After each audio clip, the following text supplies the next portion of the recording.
বরগুনার আলোচিত রিফাত শরীফ হত্যাকাণ্ডের ঘটনাটি আবারও আলোচনার ঝড় তুলেছে। সাবেক সংসদ সদস্য অ্যাডভোকেট ধীরেন্দ্র দেবনাথ শম্ভুর গ্রেপ্তারের পর নতুন করে এই হত্যাকাণ্ডের তদন্তে কিছু অজানা দিক উন্মোচিত হতে পারে বলে ধারণা করছেন অনেকেই। রিফাত হত্যায় ফাঁসির দণ্ডপ্রাপ্ত আসামি আয়শা সিদ্দিকা মিন্নির বাবা মোজাম্মেল হোসেন কিশোর তার অভিযোগ বলেছেন, বরগুনার এমপি পুত্র সুনাম দেবনাথ ও সাবেক এমপি শম্ভু যৌথভাবে রাজনৈতিক ও ব্যক্তিগত হস্তক্ষেপের মাধ্যমে মিন্নিকে আসামি করে মামলাটি ভিন্ন দিকে নিয়ে গেছেন। মিন্নির বাবা মোজাম্মেল হোসেন কিশোর বলেন, রিফাত শরীফ হত্যার সময় তার মেয়ে মিন্নি আপ্রাণ চেষ্টা করেছিলেন স্বামীকে বাঁচাতে। মিন্নি রিকশায় করে রিফাতকে প্রথমে বরগুনা হাসপাতালে নিয়ে আসার পরে গুরুতর অবস্থায় তাকে বরিশাল মেডিকেল কলেজ হাসপাতালে নিয়ে যান। রিফাত মৃত্যুর আগে তার বাবা দুলাল শরীফকে বলেছিলেন, মিন্নি আমাকে বাঁচানোর চেষ্টা করেছে, আমাকে হাসপাতালে ভর্তি করেছে, তাকে যেন মামলার প্রধান সাক্ষী করা হয়।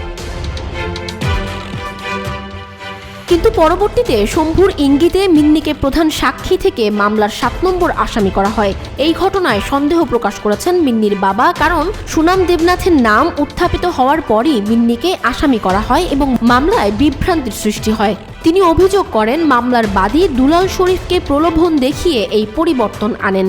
এমনকি বাদীকে বরগুনা প্রেস ক্লাবে পাঠিয়ে সংবাদ সম্মেলন করানো হয় এবং এমপি পুত্র সুনাম দেবনাথ মিন্নিকে গ্রেপ্তার করার দাবিতে মানববন্ধন করেন।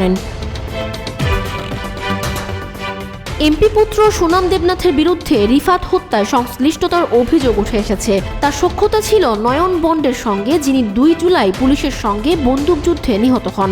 এরপর থেকে সুনাম মিন্নিকে নানাভাবে দোষী সাব্যস্ত করার চেষ্টা করেন এবং রিফাতের বাবা সংবাদ সম্মেলন করে মিন্নির বিরুদ্ধে অভিযোগ তোলেন। বরগুনা প্রেস ক্লাবে সুনাম দেবনাথ তার বক্তব্যে মিন্নিকে আইনের আওতায় আনার দাবি জানালেও পলাতক আসামিদের গ্রেপ্তার বা তাদের শাস্তি নিয়ে কিছু বলেননি। মিন্নির বাবা মোজাম্মেল হোসেন কিশোর বলেন, সুনাম দেবনাথ এবং তার বাবা শম্ভু পুলিশের তদন্ত এবং মানুষের চোখের দৃষ্টি ভিন্ন দিকে নিতেই মিন্নিকে আসামি করে তাদের নিজেদের স্বার্থ হাসিল করার চেষ্টা করেছেন। এমনকি মিন্নির নামে গানও বানানো হয়েছে এবং ফেসবুকে নানা গুজব রটানো হয়েছে। এদিকে 2019 সালের 26 জুন বরগুনা সরকারি কলেজের সামনে প্রকাশ্যে রিফাত শরীফকে কুপিয়ে হত্যা করা হয়। রিফাতের স্ত্রী মিন্নি সন্ত্রাসীদের হাত থেকে তাকে বাঁচানোর আপ্রাণ চেষ্টা করেন, কিন্তু ব্যর্থ হন। ঘটনার পরদিন রিফাতের বাবা আব্দুল হালিম শরীফ বরগুনা থানায় মামলা দায়ের করেন। এই মামলায় প্রধান সাক্ষী ছিলেন মিন্নি, কিন্তু পরবর্তীতে মিন্নিকে আসামি করা হয়। আদালত 2020 সালের 30 সেপ্টেম্বর মিন্নি সহ 6 জনকে মৃত্যুদণ্ড দেন এবং 14 আসামির বিচার বরগুনার শিশু আদালতে করা হয়। মিন্নিকে আসামি করে মামলার তদন্ত প্রক্রিয়া ঘিরে বরগুনাবাসীর মধ্যে ক্ষোভ এবং সমালোচনার ঝড় উঠেছে।